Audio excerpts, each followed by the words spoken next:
Tahu gamis? Gamis itu baju agama. Karena agama sudah jadi baju. Bahaya ya kalau agama jadi baju. Bahaya nggak? Apa bahayanya? Hah? Oh, nggak bahaya itu. Kalau agama itu baju, bahaya nggak? Ditanya gini aja kalian pusing. Apa bahayanya? Harus menjawab. Harus ada argumen yang masuk akal. Kalau agama itu baju, bahaya. Karena kadang-kadang kita nggak pakai baju. Berarti saat gak pakai baju, gak beragama dong. Pernah gak pakai baju? Kalian berdua bersama istrimu, gak pakai baju. Mandi emang pakai baju? Iya, bahaya tuh, berarti mandi gak beragama. Makanya jangan bilang aneh-aneh, agama baju, ntar gak pakai baju.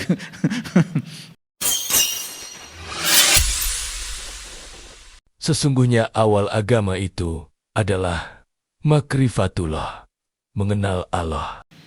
Apa sih iman?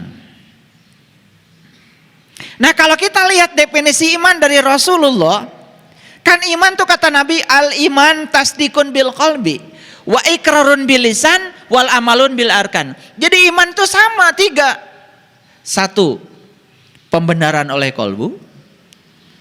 2, diwujudkan dalam lisan. 3, diwujudkan dalam perbuatan. Nah, jadi ketika saya berbicara tentang jujur tadi itu adalah samanya antara pikiran, perkataan dan perbuatan, sedangkan iman sendiri adalah samanya pembenaran oleh kolbu, oleh lisan dan oleh perbuatan. Loh, kok saya jadi menemukan kesamaan? Maka saya berani mengatakan bahwa iman itu kalau begitu sama dengan jujur.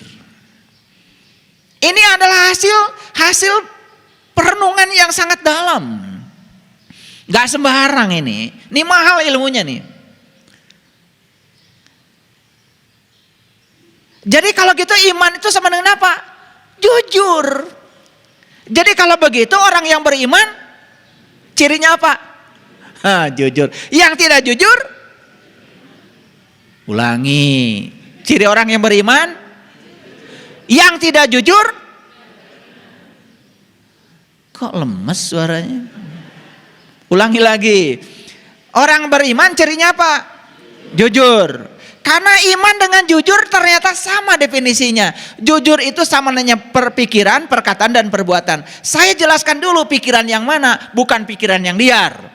Pikiran yang sudah dikendalikan oleh kesadaran. Kesadaran urusan dengan kolbu. Nah kolbu itu adalah rumahnya Allah. Kata siapa? Kata Allah, langit dan bumi tidak akan cukup menampung zatku, tapi kolbunya orang yang beriman itulah rumahku. Jadi kalau begitu, kata Nabi, al-iman tasdikun bil qalbi wa ikrarun bil lisan wal amalun bil arkan. Jadi iman itu sama. Yang dibenarkan oleh kolbu, dilisankan oleh lisan, kemudian sama dengan yang dilakukan dalam perbuatan. Itu iman. Jadi kalau begitu kesimpulannya, orang beriman cirinya adalah jujur. Yang tidak jujur gak beriman. Sederhana? Gak usah cari-cari lagi referensi. Begitu Anda gak jujur, gak iman. Gak usah cari pembenaran. Capek. Pertanyaan sekarang dari saya, sudah sama pikiranmu, kata-katamu dengan tindakanmu? Sama belum? Berarti gitu aja kok ngaji. Ngaji itu gak usah susah-susah. Cari rumusan yang pas.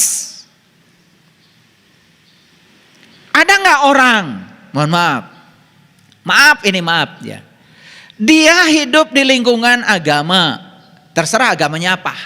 Saya tidak berbicara agama tertentu.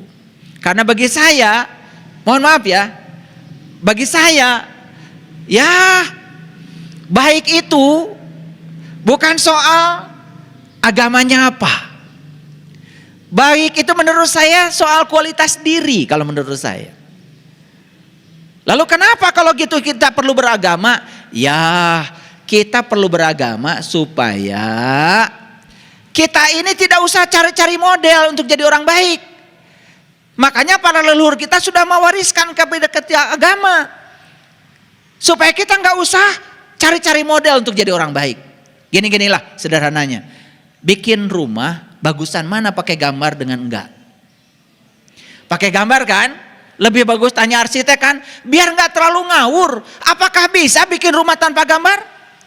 Bisa. Tapi kemungkinannya dua. Bisa bagus banget, bisa brengsek banget. Nah leluhur kita ada yang sudah sampai. Ada leluhur agama A, ada leluhur agama B, ada leluhur agama C, ada leluhur agama D. Mereka semua mewariskan ajarannya kepada kita. Nah ajaran yang diwariskan yang telah berhasil menyadarkan mereka, ya kita ngikut. Tetapi jangan ikut seutuhnya. Karena kita diberi kecerdasan. Makanya agama itu adalah perpaduan antara ajaran yang disampaikan oleh para nabi, para rasul dengan tradisi sebetulnya.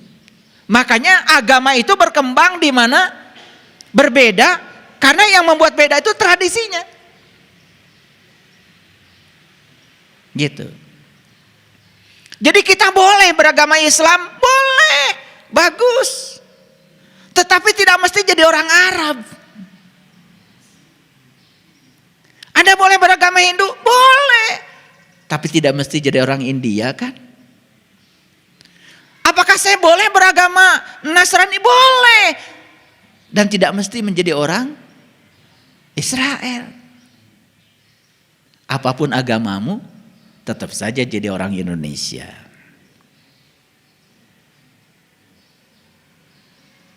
Karena agama itu urusan pribadi. Antara dirimu dengan Tuhan. Coba agama yang paling tua umurnya berapa sekarang? Taruhlah 3.000 tahun. Betul? Alam semesta sudah ada nggak 3.000 tahun sebelumnya? Apakah di situ ada leluhur kita? Apakah leluhur kita saat itu baik apa buruk? Mungkin saja leluhur kita lebih baik daripada kita. Padahal saat itu mungkin agama belum ada. Ngerti maksud saya? Jadi makanya jangan sok-sok agama lah. Biasa aja. Karena agama urusan kamu dengan dirimu sendiri. Pamerkan saja dampak dari agamamu. Jangan memamerkan agamamu. Bahkan yang harus kita wariskan kepada anak cucu kita sebetulnya adalah perilaku baikmu. Contoh teladan itu yang akan diingat oleh anak cucu kita. Bukan apa keyakinanmu. Ngerti maksud saya? Jadi sekarang setuju iman sama dengan jujur? Oke, sekarang saya tanya, ada nggak orang, maaf tapi dia itu aktif di lingkungan agama, terserah agamanya apa, A, B, C, D, E, apapun terserah. Saya tidak mau berbicara salah satunya, tapi tidak jujur. Ada? Dia itu aktivis di lingkungan agama tertentu, tapi nggak jujur, ada nggak? Ada apa banyak? Oke. Apakah mereka itu mengaku dirinya beriman? Mengaku. Boleh nggak? Boleh. Kan ngaku. Apakah mereka itu beriman? Jelas dari ketidakjujurannya saja sudah jelas dia bukan orang beriman. Dah orang beriman mah jujur. Paham? Biar dibuka sama saya. Dalam-dalam. Sok, meh jalujur.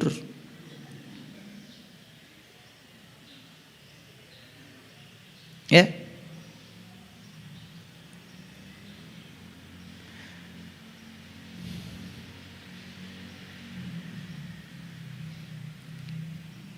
Karena ada ya, mohon maaf. Kita mendengar berita di mana-mana. Bahkan dari departemen yang mengurusi urusan agama. Tetapi tidak jujur. Ada nggak orang urus haji nggak jujur? Ada nggak orang ngurusi masjid nggak jujur? Ada nggak orang ngurusi zakat nggak jujur? Ada nggak orang ngurusi sumbangan infak nggak jujur?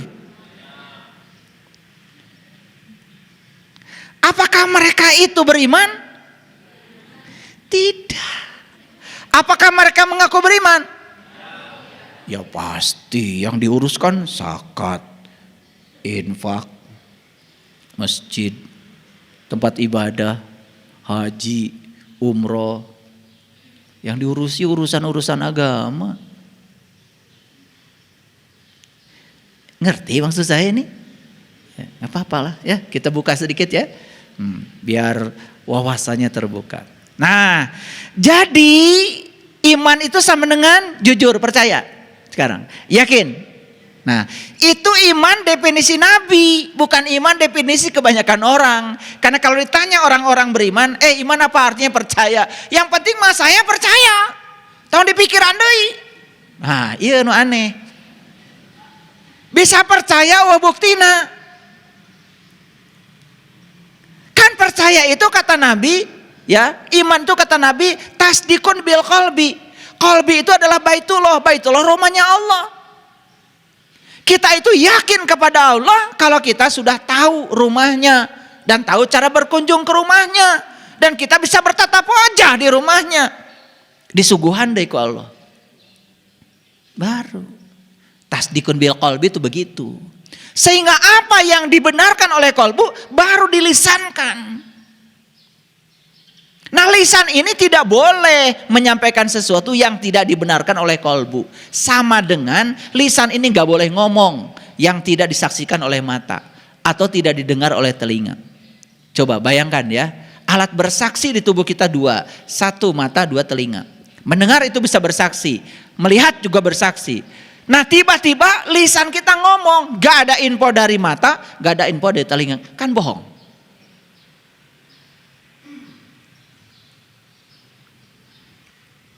Oke. Nah, saya ingin jelaskan dulu apa bedanya pikiran dengan kolbu. Nih, supaya ngerti. Kolbu itu baitullah. Baitullah adalah rumah Allah. Karena Allah dekat bersama kita, lebih dekat daripada uratnya di leher kita, berarti Allah bersama kita. Kalau Allah bersama dengan kita, berarti rumahnya Allah ada dalam diri kita. Nah, kalau rumah Allah ada dalam diri kita, berikutnya apa? Sudah jelas alamatnya, jelas dari Allah. Rumah Allah ada dalam dirimu. Kalau rumah itu ada pintunya, pintu ada kuncinya, cari kuncinya, buka pintunya, masuk ke rumahnya. Maka kita akan bisa bermuwajahah dengannya. Nah, ketika kita bermuwajahah dengannya, apa yang terjadi? Kita bisa melakukan syahadat sejati yang sesungguhnya. Apa yang kita saksikan dikatakan di mulut. Asyhadu alla ilaha illallah wa asyhadu anna Muhammadar Rasulullah. Baru yang diomongkan lisan itu sama dengan pikiran, diimplementasikan dalam hidup syahadat itu. Kalau asyhadu alla ilaha illallah, dimanapun saya berada, Allah bersama saya, menyaksikan saya, gak mungkin gak jujur. Gak mungkin. Nah, jadi kalau begitu iman itu adalah jujur. Ketika pikiran tidak sama dengan perkataan, tidak sama dengan perbuatan, berarti tidak iman. Boleh mengaku beriman? Boleh. Sekali lagi, boleh. Karena mengaku itu boleh. Kalau yang ngaku presiden boleh, ngaku menteri boleh, ngaku jenderal boleh. Ngaku apapun boleh. Ngaku jadi orang kaya boleh.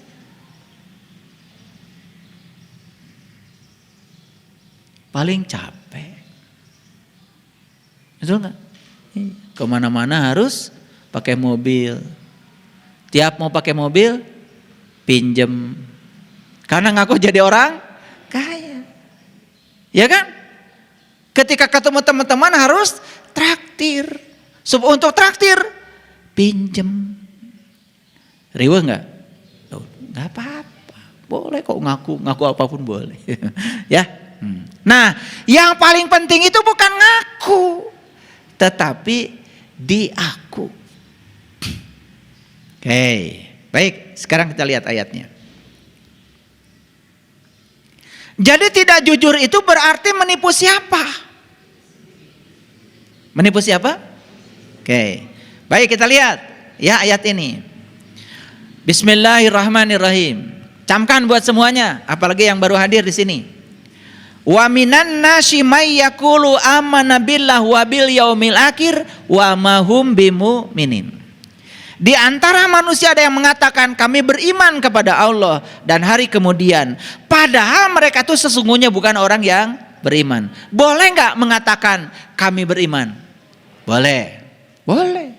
Dan banyak nggak yang mengatakan begitu? Banyak. Apakah itu akan diaku? Belum tentu. Karena ciri orang yang beriman itu jujur. Jujur samanya antara pikiran, perkataan dan perbuatan. Tidak sama. Tidak jujur. Tidak jujur. Tidak iman. Clear sampai sini? Lanjut. Mereka hendak menipu Allah dan orang-orang yang beriman. Yukhadi'unallaha wallazina amanu wa ma yakhda'una illa anfusahum wa ma yash'urun. Itu bahasa Arabnya. Saya tidak cantumkan nih di sini. Ya, karena kalau saya cantumkan juga kalian nggak ngerti. Makanya saya cantumkan yang ngertinya aja. Tapi saya bacakan supaya kalian yakin kalau itu dari Quran. Perhatikan. Mereka hendak menipu Allah dan orang beriman, padahal mereka menipu dirinya sendiri, sedang mereka tidak sadar.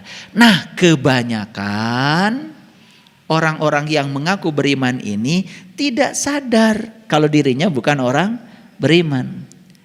Karena di mana-mana ngaku beriman. Padahal sudah jelas cirinya ada pada diri dia. Dia tuh nggak jujur. Yang dipikirkan, yang dikatakan, yang diperbuat. Bahkan ketidakjujuran itu dia lakukan justru ketika sedang ibadah. Ada nggak orang yang ketika ibadahnya begini?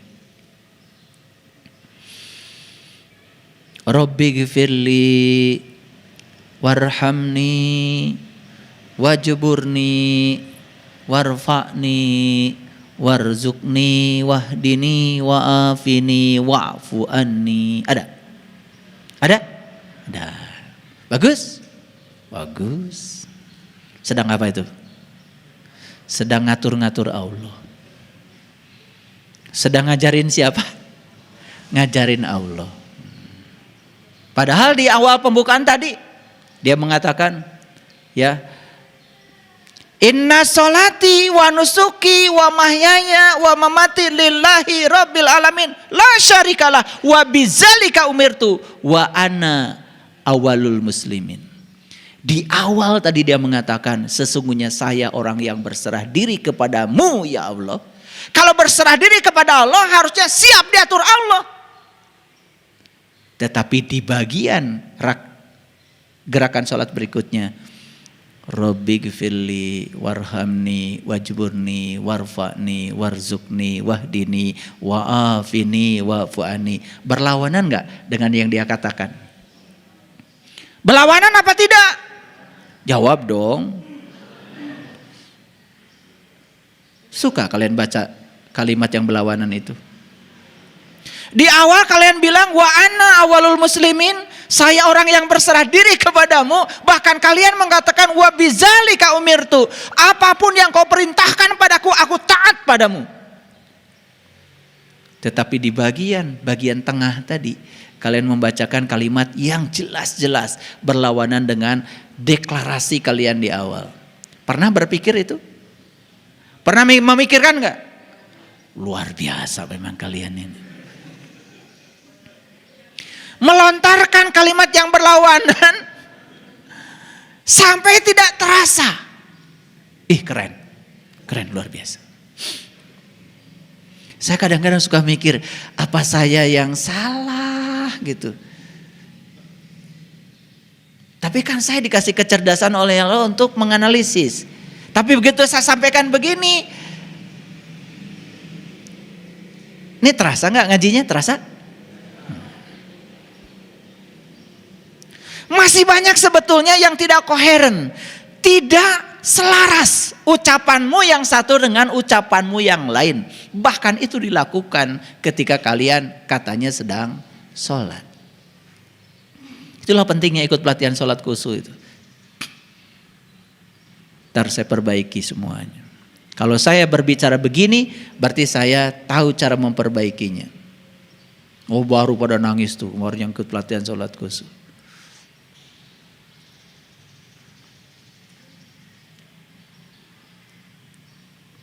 Jadi siapa orang yang suka menipu dirinya sendiri? Orang yang menipu dirinya sendiri itu adalah orang yang ngaku-ngaku. Padahal yang diaku tidak sesuai dengan faktanya. Coba kalau di Quran dikatakan ciri orang beriman salah satunya apa? Sholatnya kan khusyuk. Itu dinyatakan di Quran kok. Qad aflahal mu'minun alladzina hum fi sholatihim khashi'un. Ciri orang beriman tuh satu kata Allah, sholatnya khusyuk. Jadi orang beriman sholatnya apa? Yang tidak khusyuk? Gitu aja ngaji. Ulangi, orang beriman cirinya apa? Sholatnya yang gak khusyuk?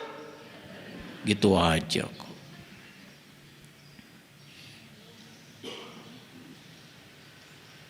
Gak usah berbelit-belit kalau ngaji. Nah, apa artinya khusyuk? Khusyuk jelas di Quran dikatakan khusyuk kalau sholatmu mengingat Allah. Bagaimana kamu bisa mengingat Allah? Tahu Allah aja enggak. Karena kolbunya masih tertutup. Jadi akhirnya apa yang dipikirkan, apa yang dalam kolbu dengan yang dikatakan, dengan yang dilakukan gak sama. Kalau gak sama, gak jujur. Gak jujur, gitu aja kok. Ini saya sekali lagi, saya sedang ngajarin diri saya. Seperti itu saya ngajarin diri dulu. Dan saya berani mengatakan ini semua sebagai bentuk pengalaman pribadi saya.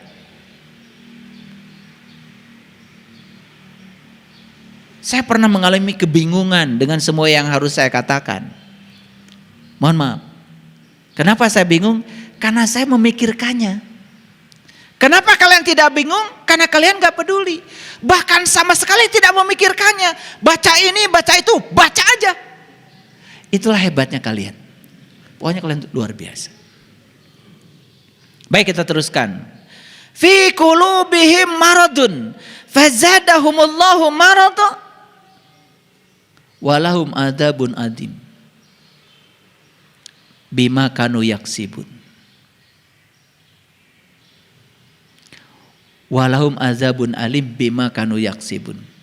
Dalam kolbu mereka ada penyakit, lalu ditambah Allah penyakitnya.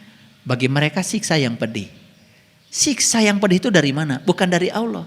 Begitu kalian tidak selaras antara kolbu, perkataan dan perbuatan, akan ada rasa bersalah dalam diri. Rasa bersalah itulah dosa. Itu yang menyiksa kita. Itu yang membuat kita tidak bahagia dalam hidup. Karena gak selaras. Karena kita berdusta. Apa dustanya? Apa dustanya? Yang aku beriman. Padahal tidak selaras antara kolbu, perkataan dengan perbuatan. Tidak selaras antara pikiran yang sudah terkendali oleh kolbu dengan perkataan dengan perbuatan. Gak selaras kok ngaku.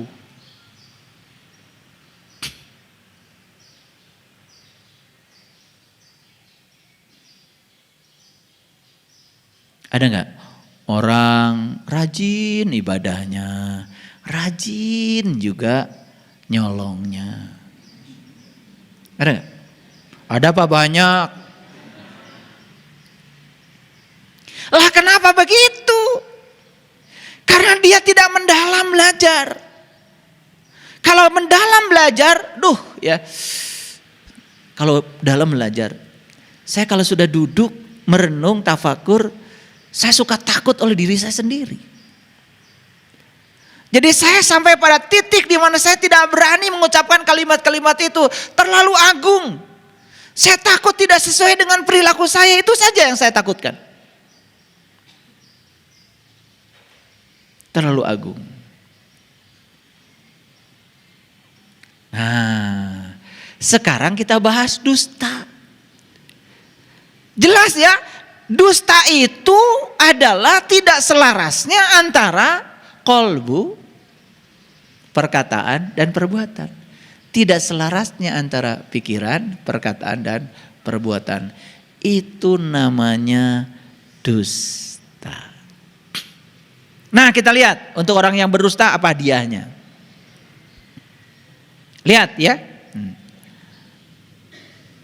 Wa iza qila lahum la tufsidu fil ard qalu innama nahnu muslihun. Apabila dikatakan kepada mereka, janganlah kamu membuat kerusakan di muka bumi, mereka menjawab, sesungguhnya kami adalah orang-orang yang mengadakan perbaikan. Lihat saya semuanya. Adakah orang yang membuat kerusakan di muka bumi? Ada? Ulangi dong, jawab. Adakah orang yang membuat kerusakan di muka bumi? Ada. Bumi sekarang ini sudah rusak?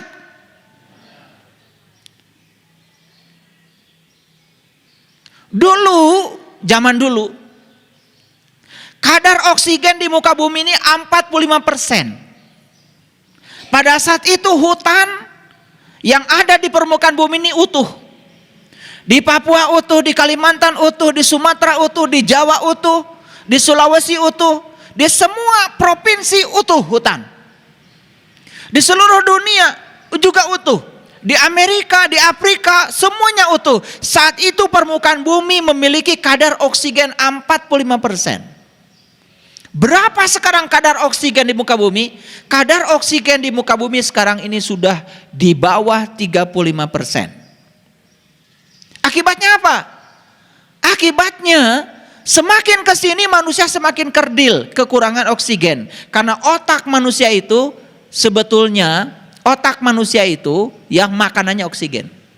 Bayangkan nanti ke depan ketika anak cucu kita lahir kadar oksigen sudah berkurang, otak anak-anak cucu kita semakin ke sana, bukan semakin pintar, kekurangan oksigen, maka semakin tumpul otaknya. Jadi sebetulnya mereka yang merusak hutan, mereka itu merusak generasi yang akan datang. Makanya bumi ini bukan warisan buat kita. Bumi ini adalah titipan buat anak cucu kita. Orang yang beriman, dia akan jaga bumi ini. Karena apa? Bumi ini adalah ibu kita. Dan matahari itu adalah ayah kita. Dan kita tidak akan terlahir ke semesta ini kalau tidak ada perpaduan matahari dan bumi. Tidak ada kalian kalau tidak ada matahari dan bumi. Kalau tidak ada bumi dan matahari, tidak ada kehidupan. Bukankah tubuh kita berasal dari unsur-unsur yang berasal dari bumi? Coba perhatikan, apapun yang ditanam di bumi ini jadi. Nanam jagung jadi jagung, nanam kedelai jadi kedelai. Nanam apa saja jadi, dan semua tanaman dari bumi dipersembahkan buat kita. Walaupun diinjak-injak bumi oleh kita, tapi bumi setiap saat selalu mempersembahkan yang terbaik buat kita. Harusnya kita jaga, itu ibu kita. Itu ibu pertiwi kita, itu ibu kita yang sesungguhnya. Perhatikan saya. Menyakiti ibu, salah satunya adalah menyakiti bumi ini.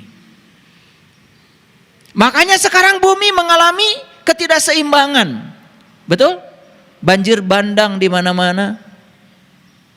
Dan kita cuma dengan mudah mengatakan ketika banjir bandang kita mengatakan musibah. Sing sabar. Padahal tidak ada satu peristiwa yang terjadi kalau tidak ada akibatnya. Semua sebab itu ada akibatnya. Sekarang saya mau nanya, jujur sama kita semua. Banyak gak di muka bumi ini orang yang mengaku beriman? Banyakkah di muka bumi ini orang yang membangun kerusakan? Lihat saya semuanya. Jangankan bumi yang besar, bumi kecil saja ini warisan dari Allah buat diri kita, kita rusak. Betul? Ayo. Apa yang pertama kita rusak di bumi kecil ini? Jiwa kita. Setelah itu yang dirusak apa? Pikiran kita. Setelah itu apa yang kita rusak? Tubuh kita. Makanya tubuh kita ini sekarang subhanallah. Maaf ya. Dopamin di otak kita nggak ada. Oksitoksin di otak kita nggak ada. Serotonin di otak kita nggak ada. endorfin di otak kita nggak ada. Begitu 4 saja hormon kimia tidak tumbuh dalam diri kita. Dopamin tidak ada, oksitosin tidak ada, endorfin tidak ada, serotonin tidak ada. Apa yang terjadi? Sakit. Karena kekurangan zat kimia. Apa tuh dopamin? Dopamin itu adalah hormon untuk menimbulkan perasaan baik. Jadi kalau dalam diri kita sudah tidak ada perasaan baik, tidak ada kenyamanan dalam diri, apa yang bisa kita perbuat? Yang kedua apa? Oksitosin, hormon cinta. Bayangkan, hormon cinta tidak berproduksi dalam diri. Bagaimana kita bisa mencintai? Hormon cintanya sendiri tidak memproduksi cinta. Apa yang kita bagikan ke semesta? Kebencian. Makanya di mana-mana orang menebarkan kebencian. Bahkan di media sosial luar biasa. Orang menebarkan kebencian itu menganggap hal yang biasa. Padahal itu membuat kerusakan energi di muka bumi ini.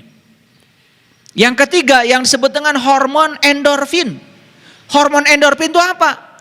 Hormon yang diciptakan oleh semesta untuk menimbulkan rasa tidak nyeri pada tubuh kalau sakit.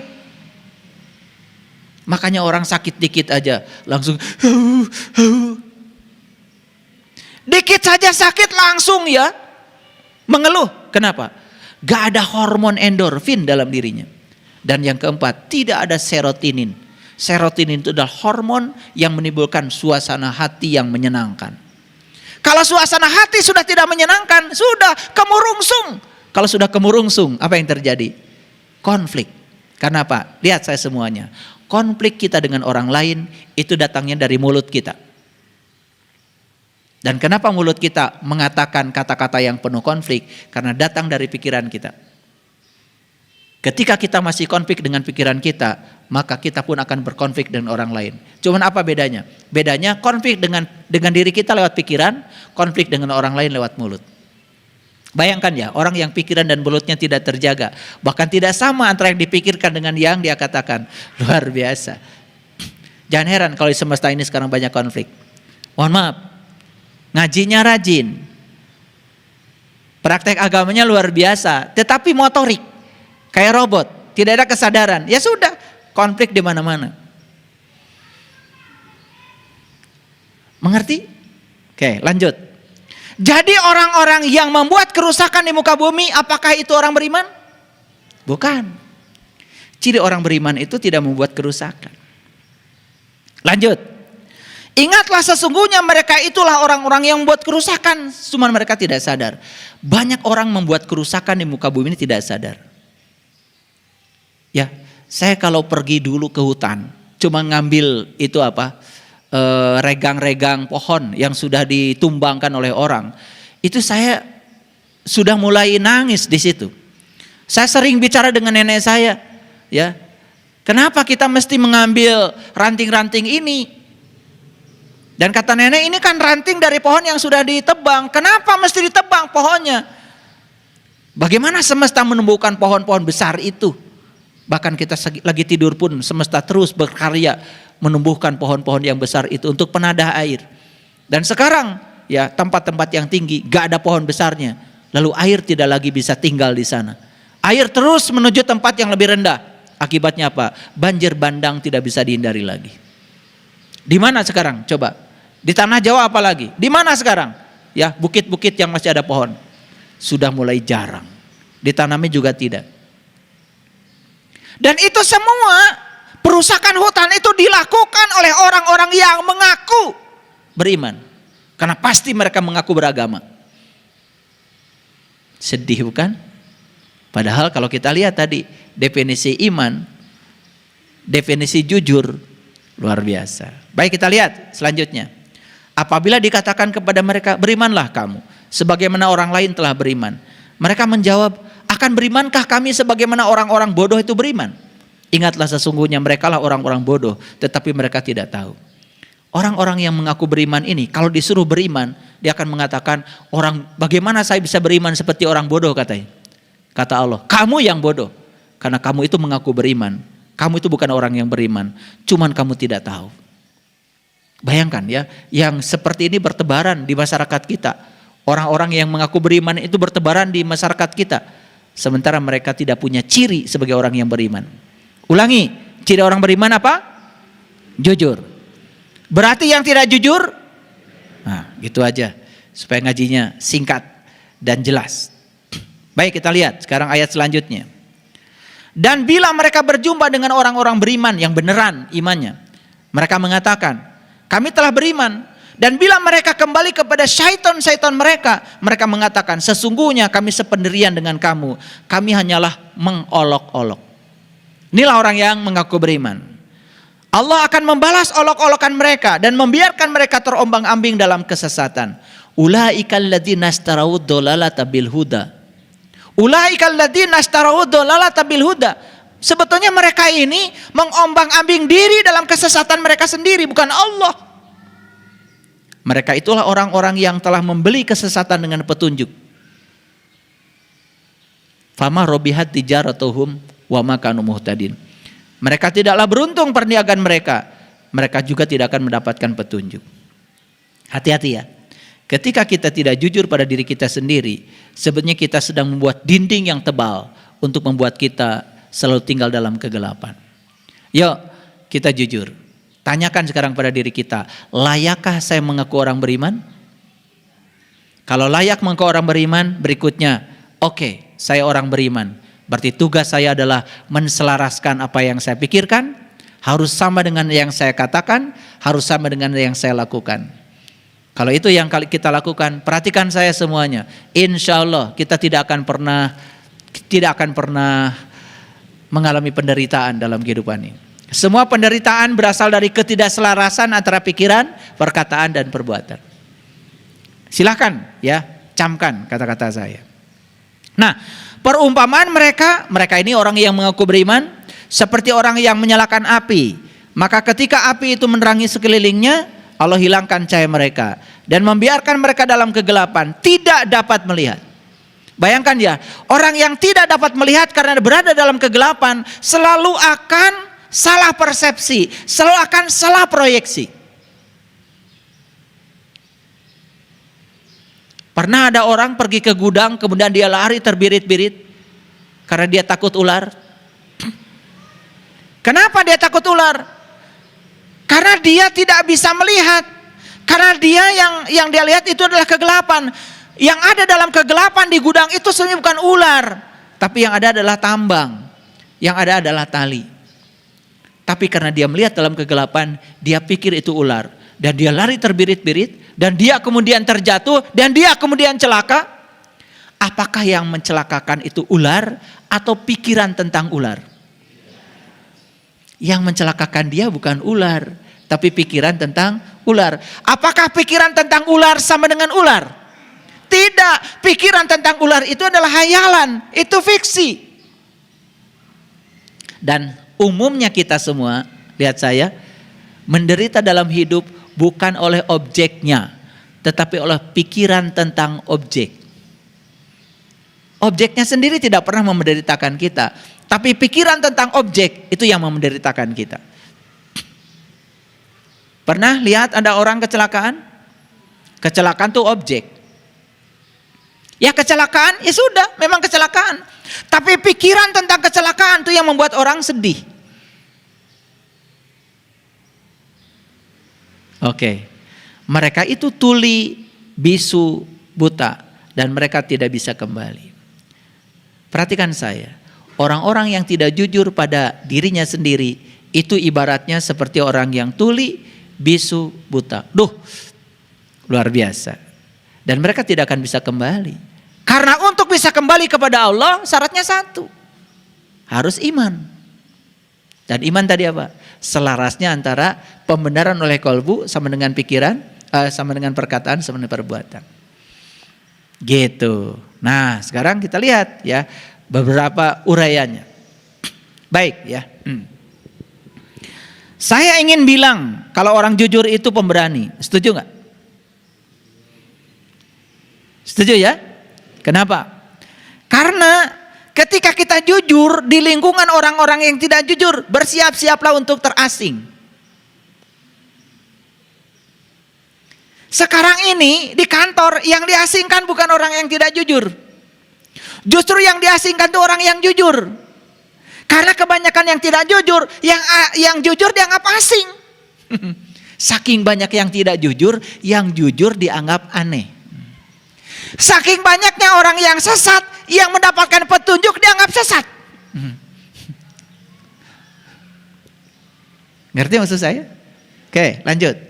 Jadi orang jujur pemberani. Kenapa?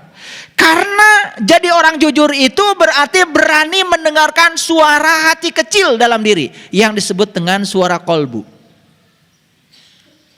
Ayo lihat saya semuanya. Pernah nggak kolbunya bilang kasihan dia? Pernah? Pernah kan? Didengar nggak? Dilakukan apa tidak? Berikutnya mulai yuwaswisu fi sudur.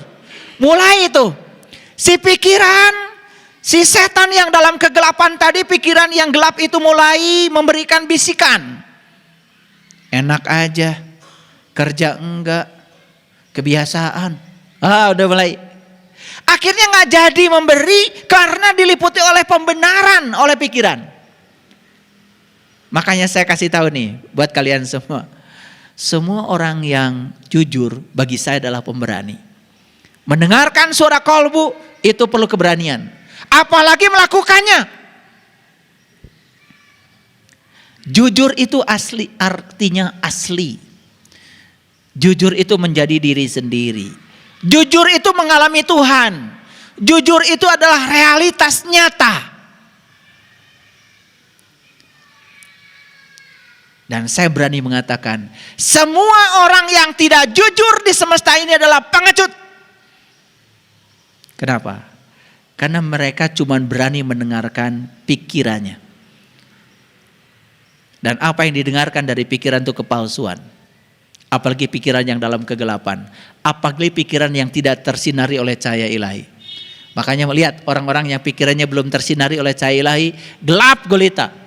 Selalu saja menghembuskan ajakan-ajakan yang sebaliknya.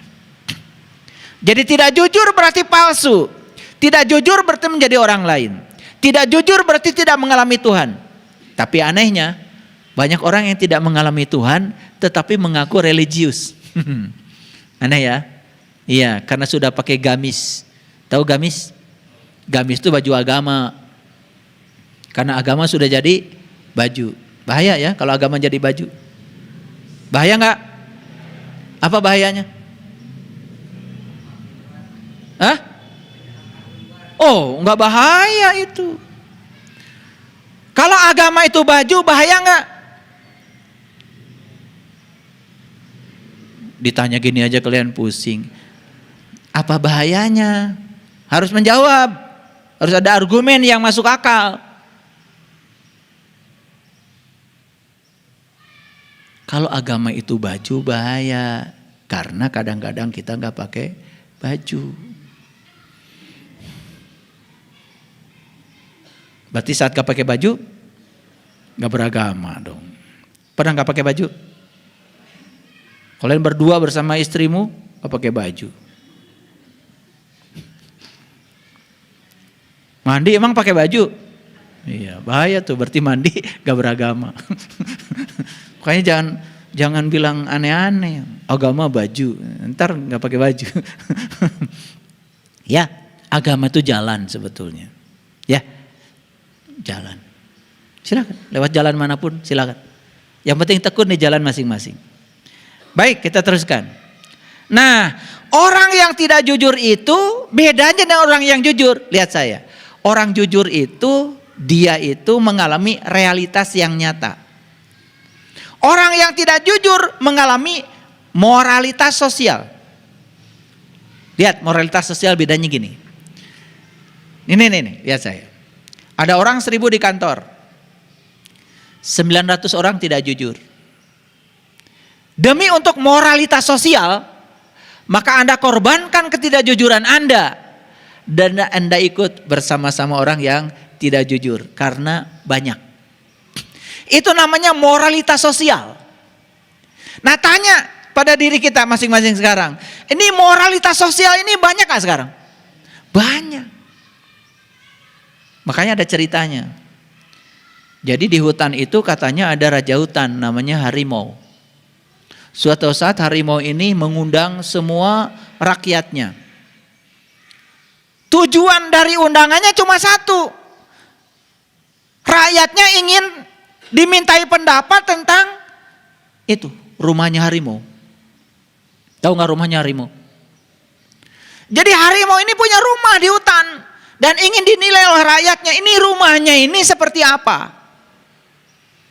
Jadi yang pertama dipanggil itu adalah kura-kura. Kura-kura hutan, namanya juga dongeng. Ditanya tuh kura-kura sama harimau, kura-kura, rumahku ini, istanaku ini wangi atau bau? Megah apa jelek? Wah, kura-kura ini karena ingin selamat lalu bilang, rumah Anda ini wangi, rumah Anda ini megah. Kamu menghina ya, dimakan. Rumah bau gini dibilang wangi, udah jeleknya kayak gini bilang megah, kamu pengecut. Makan. Berita tentang kura-kura yang dimakan gara-gara bilang begitu tersebar di seluruh negeri hutan. Dipanggil lagi masyarakat yang kedua. Masyarakat yang kedua tuh namanya monyet. Gimana menurut Anda? Ini istana saya ini bau apa wangi? Pertanyaan cuma dua. Megah atau jelek? Karena sudah tahu kura-kura dimakan, gara-gara bilang wangi dan megah, maka dia sudah mulai licik. Saya jawab yang sebaliknya. Semoga saya selamat. Dan dia bilang, ya, rumah Anda ini bau luar biasa. Dan rumah Anda ini jelek berantakan. Kamu bicara terlalu jujur. Saya makan. Berita tentang monyet dimakan gara-gara jujur ini tersebar di seluruh negeri hutan. Dipanggil yang ketiga, kancil. Kalau cerita kancil biasanya licik-licik pintar. Makanya hati-hati dengan orang yang kecil-kecil gitu. Kecil, tidak tinggi, tidak pendek, tidak besar, juga tidak. Hati-hati itu, ya, mendekati kancil biasanya. Ayo kancil masuk. Masuk. Gimana pendapat kamu? Apa kata kancil? Maaf Tuan Raja, sudah seminggu ini saya ini sedang flu. Dan mata saya ini sudah lama katarak. Jadi saya tidak punya pendapat. Wah, kamu selamat. Nah, di negeri kita sekarang ini yang selamat yang model-model kancil. Tidak ada pendapat. Yang terlalu pengecut dimakan, yang terlalu jujur juga dimakan. Nah, yang bagus itu yang flu. Jadi kalau kalian ingin selamat, flu aja. Saya doakan ya kalian flu semua. Ini bahaya. Kalau sudah flu semua, flu itu penyakit yang menular. Makanya flu ini kan menular sekarang, betul nggak? Iya, cari aman. Cari aman. Ya, makanya jadilah manusia abu-abu. Tidak jelas. Nah, makanya wajah kalian kenapa abu-abu? Kenapa abu-abu? Enggak jelas. Apa yang dipikirkan tidak sama dengan yang dikatakan, tidak sama dengan yang diperbuat, tapi ngakunya beriman. Nah, ini manusia yang enggak jelas. Makanya wajahnya abu-abu. Ini saya paling takut lihat orang abu-abu. Makanya di zaman penjajahan yang paling berbahaya itu abu-abu. Dan kalau sudah dimanfaatkan oleh penjajah biasanya dibunuh. Karena itulah orang-orang yang suka menggunting dalam lipatan. Bahaya. Makanya semua para pengkhianat itu adalah lahir dari manusia-manusia abu-abu. Seperti dekat padahal jauh. Seperti jauh padahal dekat. Ini yang berbahaya. Ya, hati-hati ya. Karena kalian tidak akan pernah dikhianati oleh orang yang jauh. Ini berbicara tentang moralitas sosial. Jadi kalau kalian melakukan sesuatu karena malu sama orang lain, itu sudah moralitas sosial. Nyumbang bukan karena ingin berbuat baik, tapi karena kalau nggak nyumbang malu sama tetangga. Itu sudah moralitas sosial. Kelihatan seperti moralitas, padahal sebenarnya tidak. Ini yang dikatakan menjadi orang lain. Ini sudah tidak jujur, sudah tidak jujur ya. Makanya kalau mau berbuat baik saja. Nah, untuk menjadi jujur itu harus menjalankan hidup dengan ketelanjangan. Maaf ya, ini bukan porno. Untuk menjadi jujur itu harus menjalankan hidup dengan ketelanjangan. Hidup dengan ketelanjangan berarti hidup apa adanya. Gak usah banyak basa-basi. Kalau datang ke rumah saya jangan banyak bicara. Maaf ayah merepotkan.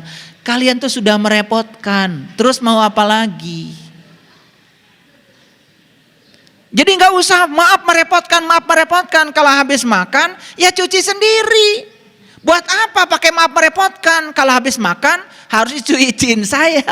Itu benar-benar merepotkan. Yang bagus itu berhenti bicara. Maaf ayah ya karena merepotkan. Saya ikut makan. Ya kalau nggak mau merepotkan bawa deh makanan.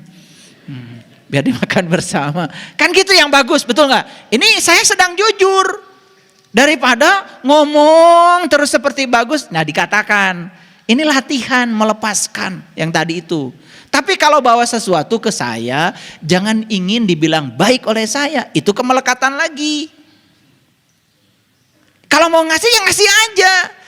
Dan ciri orang yang ngasihnya ikhlas, tahu nggak? Udah tahu belum? Belum. Ngasihnya banyak.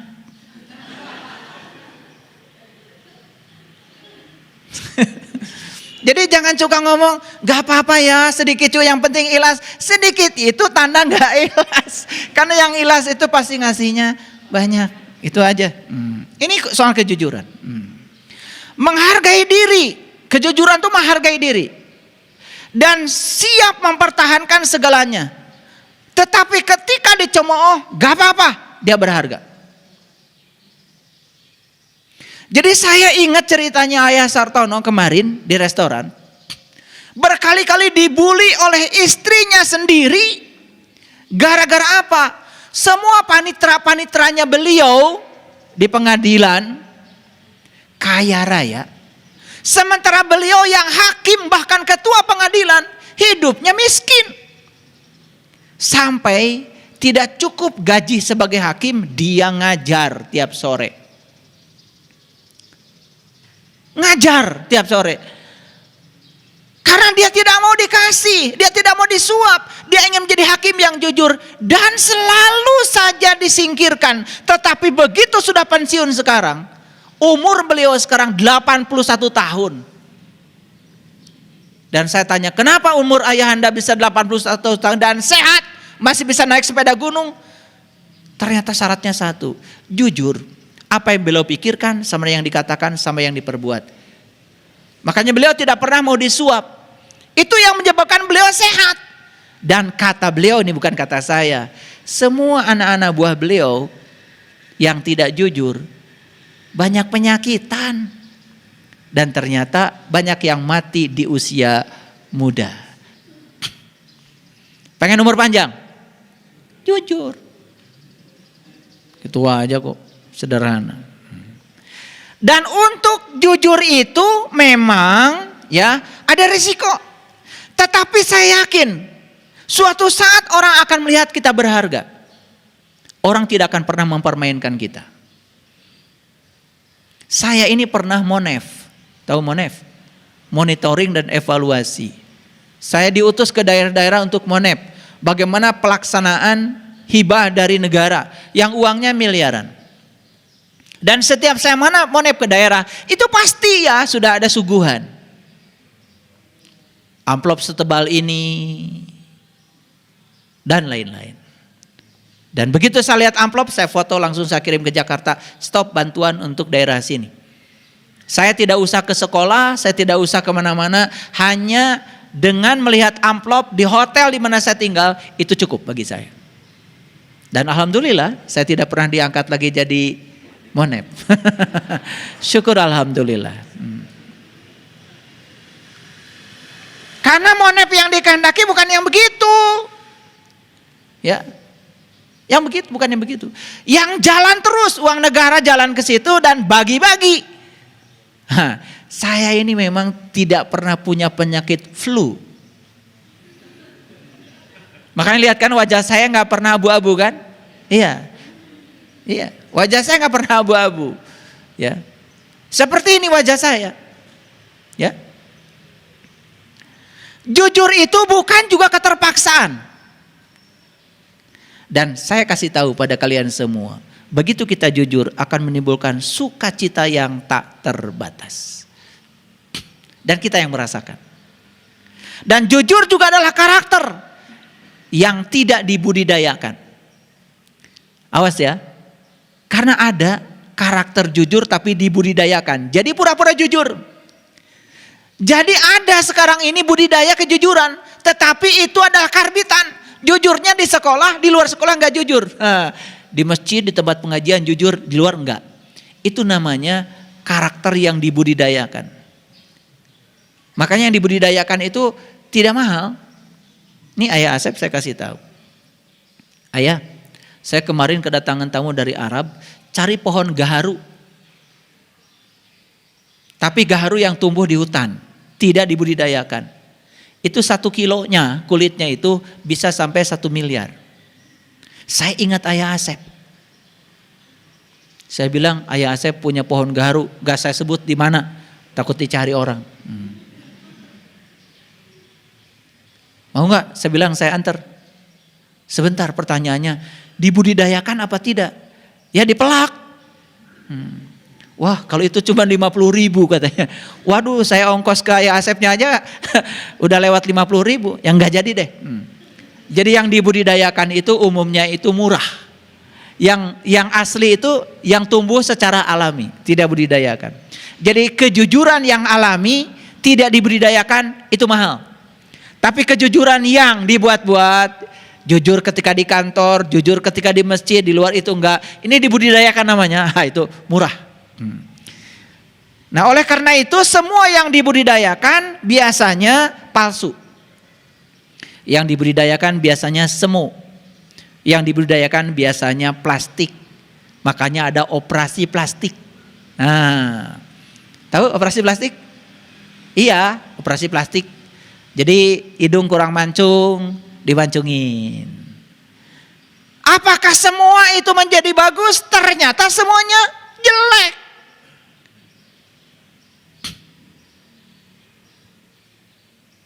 Karena Allah sudah menciptakan kita sempurna, gak perlu lagi direkayasa. Cantik itu bukan soal dimensi luar, cantik itu adalah dimensi dalam kita sebetulnya. Jadi kalau kalian itu baik, berbudi, sopan, memperlakukan orang lain dengan penuh cinta kasih, insya Allah yang perempuan jadi tambah cantik, yang laki-laki jadi tambah ganteng. Ya. Sudahlah, terima saja hidungnya seperti itu. Mau dimancungin terus kalau udah mancung mau apa? Pertanyaan saya cuma sederhana aja. Kalau udah mancung mau apa? Iya kan? Iya, nggak usah dirubah-rubah. Nah makanya ya beda kan mawar asli dengan mawar palsu. Apa bedanya? Mawar yang asli itu berakar di tanah. Berakar di tanah. Karena semua yang asli itu pasti berakar kok. Kalau berakar berarti kuat. Kalau berakar berarti tahan. Karena orang yang jujurnya asli pasti berakar, tidak bisa dibeli. Tapi yang jujurnya dibudidayakan masih bisa dibeli kok. Gede dikit deh uangnya. Masih bisa disuap. Ini bedanya. Yang kedua, setiap yang asli, kalau mawar yang asli pasti harum bukan? Betul nggak? Dan setiap mawar yang asli tumbuh di bawah matahari. Justru dia itu bisa berbunga dan bagus karena dibakar matahari. Karena dibakar matahari tumbuh menjadi bagus. Jadi yang asli itu begitu. Berakar, harum, tumbuh di bawah matahari. Dan semua mawar yang asli pasti kena angin. Pasti kena hujan. Karena dia ingin menjadi nyata dan asli. Jadi untuk menjadi nyata dan asli harus kena angin, harus kena hujan. Gak takut masuk angin.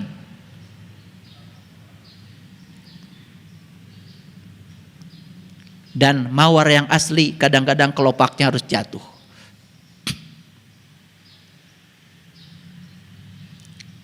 Dan mawar yang asli hanya menyediakan keindahan untuk saat ini saja. Tidak abadi.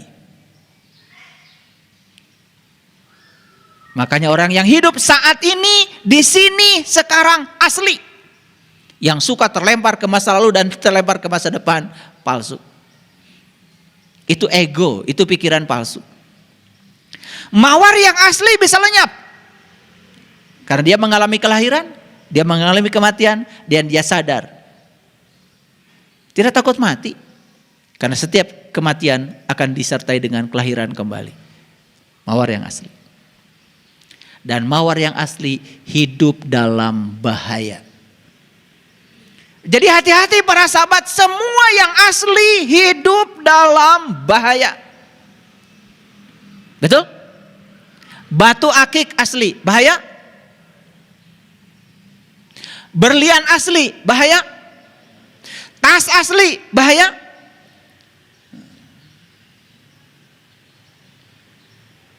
Makanya yang tasnya imitasi, pura-pura LV, gak bahaya. Walaupun ditulisi 2 miliar, makin ditulisi, makin orang gak percaya. Gak akan orang nyuri. Ngerti maksud saya? Jadi, menjadi asli itu memang berbahaya. Jadi orang yang jujur, jadi orang yang asli itu berbahaya. Makanya tidak banyak yang mau.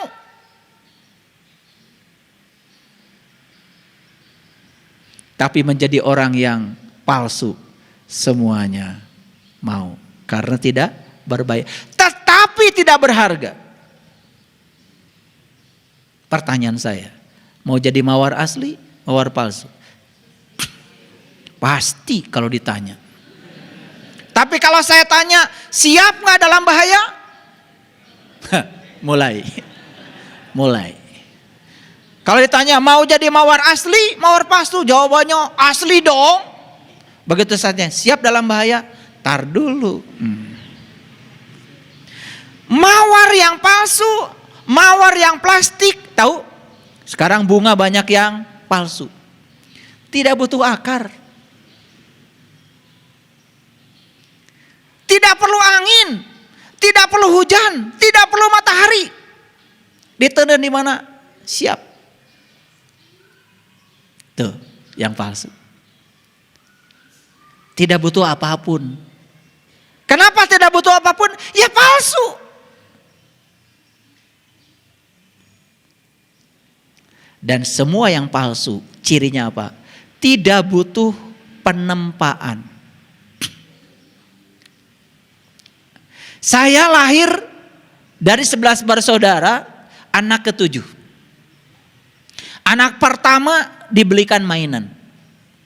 Anak kedua masih ada mainan bekas anak pertama. Anak ketiga masih ada berita nyampe ke anak ketiga kalau anak pertama pernah dibeliin mainan. Anak ke-7 coba. Beritanya aja udah gak ada. Ditempa dari kecil. Ditempa dari kecil. Ya, ditempa dari kecil. Oleh sistem pendidikan yang penuh dengan kejujuran di keluarga. Dan itu terbawa. Tidak bisa dibeli. Mengakar.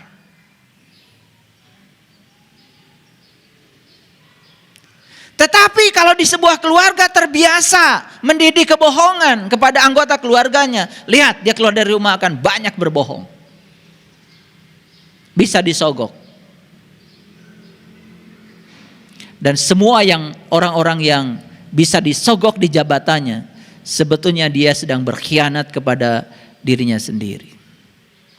Itulah kepalsuan. Lihat para sahabat, untuk menjadi palsu tidak perlu mengakar.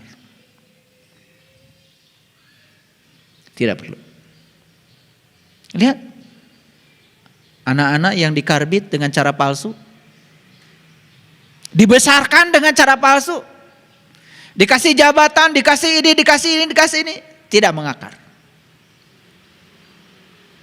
Karakternya dibudidayakan, pura-pura baik. Apalagi jadi pemimpin lewat cara-cara yang palsu semacam ini, berbahaya. Tidak mengakar. Makanya ada orang yang mengatakan kalau untuk seorang pemimpin harus dari bawah. Pernah mengalami berbagai situasi dan pernah berada di dalam situasi yang berbahaya bahkan, dan dia bisa keluar dari situasi itu. Itulah pengalaman. Jadi para sahabat, ketika jujur, apa yang akan terjadi? Yang pertama, akan hidup dalam ketidaknyamanan.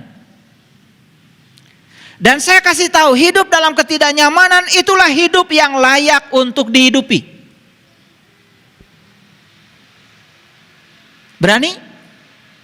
Berani gak hidup dalam ketidaknyamanan? Itulah hidup yang sebenarnya. Makanya saya senang dengan tantangan. Saya siap beradaptasi dengan segala perubahan. Seninya di situ hidup. Ketika kita jujur, kita mudah untuk menjadi diri sendiri dan menjadi apa adanya. Dan ketika kita jujur, hidup dalam bahaya. Tetapi kalau kita bisa keluar dari bahaya itu, maka di situ ada sukacita. Di situ ada kebahagiaan. Di sana ada keharuman dan di sana ada ketentraman batin yang luar biasa. Ada cerita dulu seorang polisi namanya Pak Hugeng. Sampai sekarang dikenang sebagai polisi yang paling jujur. Saat itu mungkin beliau mengalami keadaan yang berbahaya. Tetapi saya yakin beliau sekarang bersukacita, penuh kebahagiaan, penuh keharuman, bahkan namanya harum sampai hari ini. Luar biasa para sahabat. Ketika kita jujur berarti kita siap menerima dan mendengarkan suara batin dari dalam. Dan ketika kita jujur berarti hidup tidak berdasarkan buku, tidak textbook, tetapi hidup berdasarkan cahaya yang diberikan Allah kepada kita. Makanya disitulah perlunya kita mengalami cahaya di atas cahaya. Karena cahaya yang Allah berikan kepada kita, itu adalah cahaya kita sendiri. Ketika kita jujur, tidak mengikuti aturan-aturan mati atau dogma. Ketika kita jujur, tidak pernah menciptakan kontradiksi. Karena kontradiksi adalah neraka buatan pikiran kita sendiri. Ketika kita jujur, tidak pernah meniru. Karena apa? Hanya manusia idiot yang suka meniru. Orang yang cerdas selalu belajar. Orang yang cerdas selalu mengerti. Orang yang cerdas selalu mengikuti cahaya sendiri. Iqra kitabaka, iqra kitabaka, kafa binafsika al-yauma 'alaika hasiba. Bacalah kitabmu. Itulah kitabmu. Cahaya yang Allah berikan kepadamu. Itulah kitab sejatimu. Kitab bimunir. Kitab yang bercahaya. Temukan kitab itu. Ada pada diri kalian semua. Harus tahu caranya menemukan kitab itu. Itulah kitab sejatimu. Di Quran, hanya kitab itu yang wajib dibaca. Lihat perintahnya di Quran surat Al-Isra ayat 14. Iqra kitabaka kafa binafsika al-yauma 'alaika hasiba. Bacalah kitabmu. Yang wajib dibaca adalah kitabmu, bukan kitab yang lain. Itu Quran loh. Saya sampaikan kebenaran ini dari Quran. Yang harus kalian baca adalah kitabmu, bukan kitab yang lain. Kenapa kita tidak baca kitab kita sendiri? Malah sibuk membaca kitab yang lain. Padahal bacalah kitabmu. Cukuplah itu sebagai juru hisabmu. Itu adalah juru introspeksimu. Makanya disitulah pentingnya kita bertemu dengan guru yang mursyid. Agar kita dibimbing untuk tahu kitab sejati kita sendiri. Jangan bertemu dengan guru palsu. Yang akan mengajarkan kepalsuan kepada kita. Yang tidak masuk akal. Ketika jujur, berarti kita membiarkan diri kita dalam kebebasan mutlak untuk menjadi diri sendiri. Jadi kebebasan mutlak untuk menjadi diri sendiri, itu namanya kemerdekaan. Dan kemerdekaan itu hanya lahir dari kejujuran. Dan ketika kita jujur, kita akan memiliki kesadaran murni. Akan memiliki karakter sendiri yang cair dan tidak kaku. Jangan dikira orang jujur itu kaku. Orang jujur itu cair. Orang jujur itu tidak kaku. Jadi, saya ambil kesimpulan. Jujur adalah pikiran sama dengan perkataan, sama dengan perbuatan. Iman adalah pembenaran oleh qalbu, diwujudkan dalam perkataan, diwujudkan dalam perbuatan. Jadi jujur sama dengan iman. Jadi orang yang beriman itu harusnya jujur.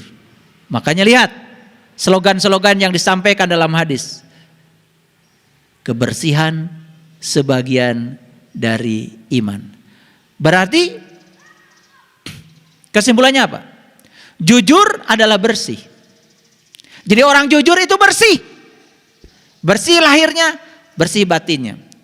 Begitu kamu tidak sama antara yang kau pikirkan, yang kamu katakan dengan kamu perbuat, berarti kamu mengotori jiwamu sendiri. Dan orang yang mengotori jiwanya, setiap saat dia berkhianat pada dirinya sendiri, jelas dia akan kotor. Jadi semakin jelas, iman itu berhubungan dengan jujur, jujur berhubungan dengan bersih. Makanya an-nadhofatu minal iman, kebersihan sebagian dari iman. Jadi orang yang jujur, orang yang beriman bukan sekedar jujur, tapi bersih, tapi suci.